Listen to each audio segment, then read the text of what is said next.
Келесі бізде бюджетный вариант Grandeur HC көлігі 2013 жылғы 3 куб бензин, қара түсте, максималды комплектацияда. Бұл көлігіміздің сыртында 2 деталінде краска болған екен. Осы сол жақ аркасымен бізде оң жақ артқы есікте жалпы четкий жақсы краскаленіп қойған. Жақсылап бір полировать етіп жүрсе, майысқан, сырылған жерлеріміз жоқ. Резинаны ауыстыру керек тоже, шиналарын. Дискілердің жағдайы өте жақсы, тап-таза. Дискілерде сырылған жерлері жоқ, жалпы. Шиналарын ауыстырып жіберу керек екен. Алдыңғы жарық шамдары тоже таза.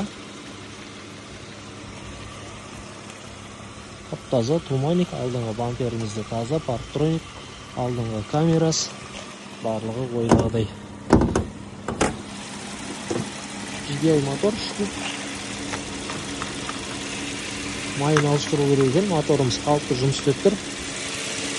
Май жерген жерлері жоқ, тартқылысыз. Болттарымыз шешілмеген. Заводской еркасымен болттарымыз бұралмаған. Алдынан замена жоқ. Повторительный поворотник, 360 камерасы бар. Бесключевой доступ, электропакет, плавающий сиденье, память сиденье. Еркада 2013 жылғы қара кожаный салонмен. Драйв мод бар. Эко және спорт режимдарында. Ортада мультируль, обогрев руль бар. Жүрген шақырымы 193.418 шақырым жүрген екен. Панелеріміз тоже тап-таза. Көлігімізде 2 кілт.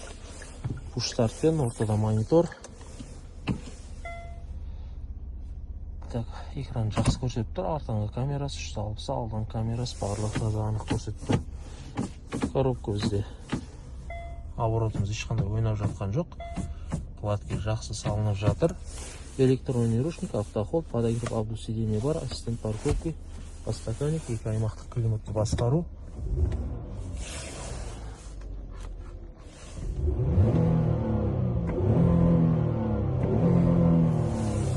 Оборот алу барлығы жақсы. Жоғарда бізде ешқандай дақтар жоқ, барлығы таза. Орындықтарымызда келесі бет жыртылмаған.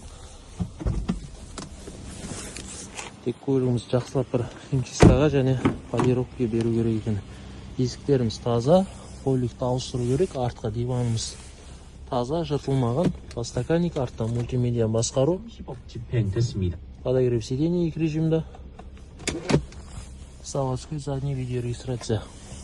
Екінші қатар барлық ойдағыдай. Артыңғы стоптарымыз тоже таза. Бамперлерімізде сырылған жерлер жоқ, артыңғы парктрониктер.